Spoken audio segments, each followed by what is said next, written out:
السلام علیکم ورحمۃ اللہ وبرکاتہ۔ اعوذ باللہ من الشیطان الرجیم، بسم اللہ الرحمن الرحیم۔ ان اللہ لا یستحیی أن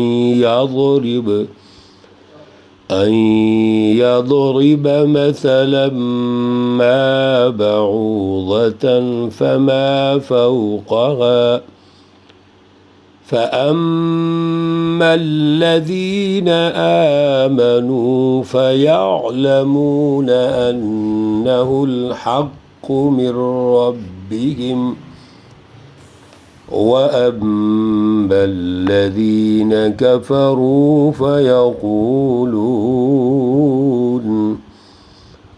فَيَقُولُونَ ماذا أَرَادَ اللَّهُ بِهَذَا مَثَلًا۔ صدق اللہ العلی العظیم۔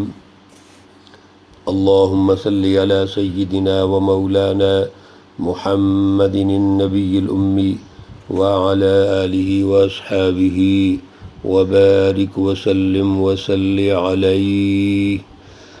معزز سامعین و سامعات، سورۃ البقرہ پارہ نمبر 1، آیت مقدسہ نمبر 26۔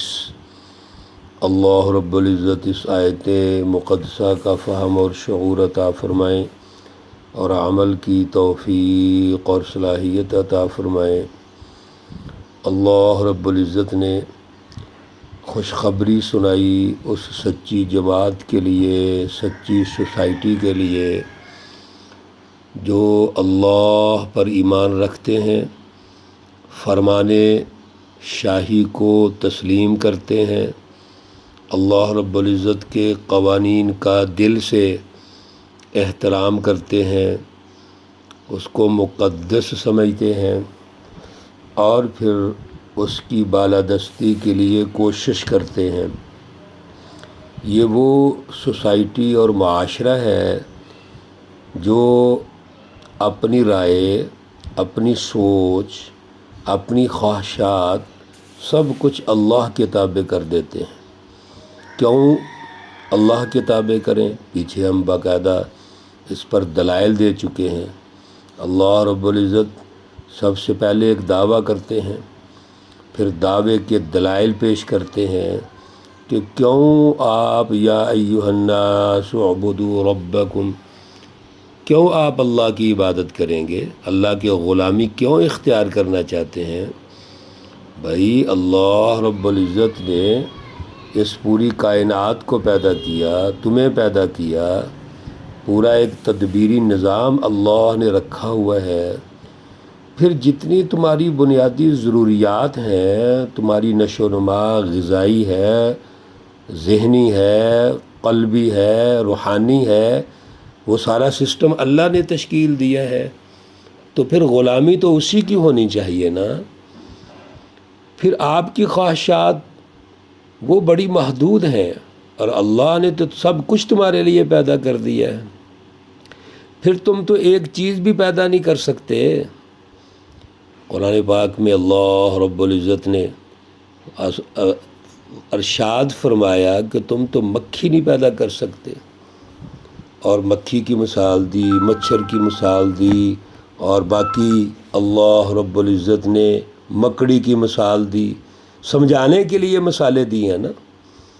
تو یہ وہ سچی جماعت ہے جو کامیاب ہے۔ اب ایک اور اعتراض اور اشکال مشرکین کفار کی طرف سے کہ یہ اگر فرمان شاہی ہے، یہ اتنی بڑی قوانین اور ضابطوں کی کتاب ہے، اللہ کی کلام ہے، تو پھر اس میں ان مثالوں کا کیا ذکر ہو رہا ہے؟ کبھی مکھی کی ہے، کبھی مکڑی کی ہے، کبھی مچھر کی ہے، یہ تو نہیں ہونا چاہیے۔ اصل میں ذہن میں تکبر اور ضد ہے۔ حالانکہ جب بھی کوئی مثال پیش کی جاتی ہے آپ ابھی بھی گفتگو کے درمیان جب مثال پیش کرتے ہیں تو وہ کیوں کرتے ہیں بھلا؟ اس لیے کہ جو مخاطبین ہیں جن کے سامنے مثال پیش کی جا رہی ہے ان کی سطح کو دیکھا جاتا ہے کہ وہ اس مثال کو کیسے لیتے ہیں تاکہ ان کے لیے سمجھنا آسان ہو جائے۔ اللہ رب العزت نے تو ان مثالوں کو ہماری سطح کے مطابق ارشاد فرمایا ہے۔ اب ان کا جواب اللہ رب العزت خود دیتے ہیں، ان اللہ، بے شک اللہ رب العزت، لا یستحیی، نہیں شرماتے، ان یضرب، ان یہ کہ یضرب بیان کریں، مثلا کوئی مثال۔ اللہ رب العزت کسی قسم کی جو چیزیں آپ کہہ رہے ہیں ان کی مثالیں جو ارشاد فرما رہے ہیں اللہ ان سے نہیں شرماتے۔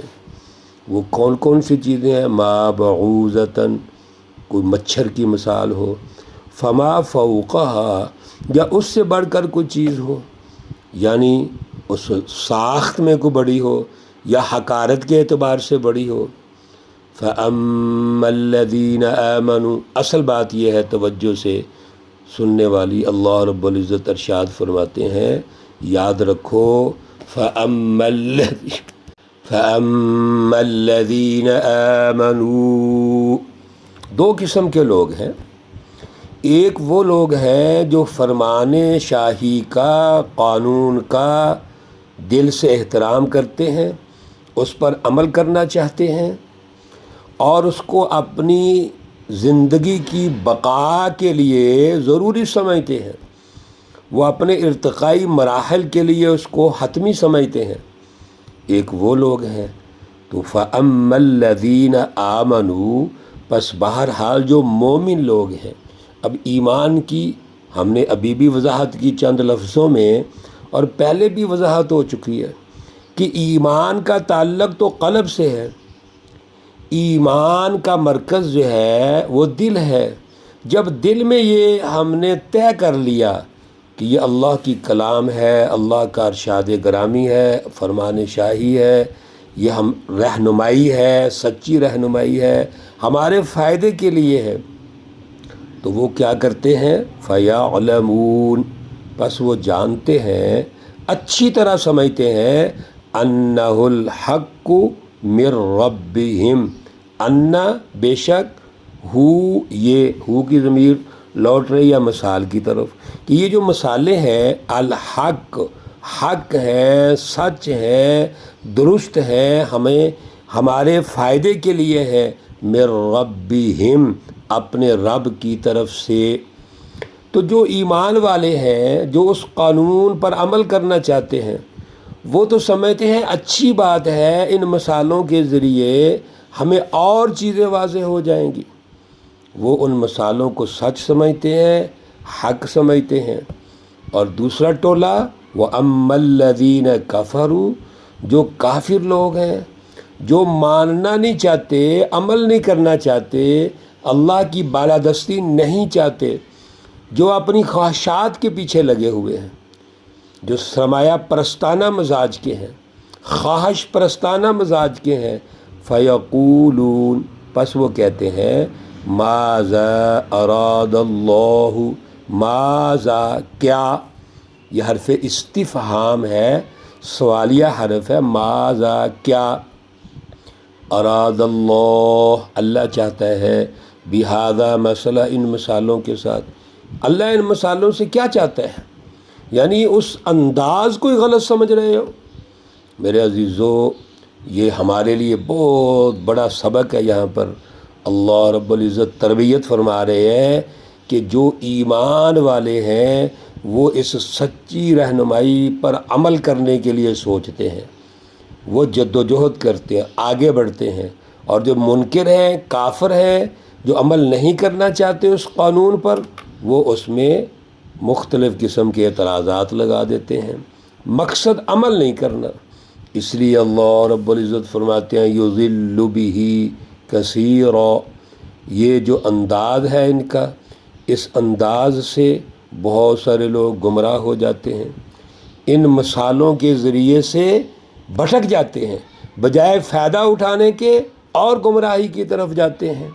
وَيَهْدِي بِهِ كَثِيرًا، اور جو ایمان والے ہیں، جو سچی سوسائٹی تشکیل دینا چاہتے ہیں، جو عدل کا نظام قائم کرنا چاہتے ہیں، وہ اس سے ہدایت حاصل کر لیتے ہیں۔ تو ان مثالوں کے ذریعے سے ہدایت اس کو ملتی ہے جس کا پیچھے مائنڈ سیٹ درست ہے، جو ہدایت حاصل کرنا چاہتے ہیں، جو اس قانون پر عمل کرنا چاہتے ہیں، اور جو اس قانون پر عمل نہیں کرنا چاہتے ان کو ہدایت نہیں ملے گی بلکہ گمراہ ہو جائیں گے۔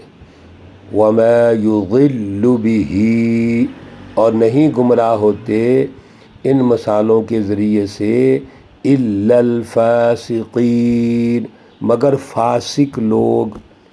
اللہ اکبر، اللہ رب العزت بہت بڑی تربیت فرما رہے ہیں میرے عزیزو۔ گمراہی کی طرف کون جاتا ہے؟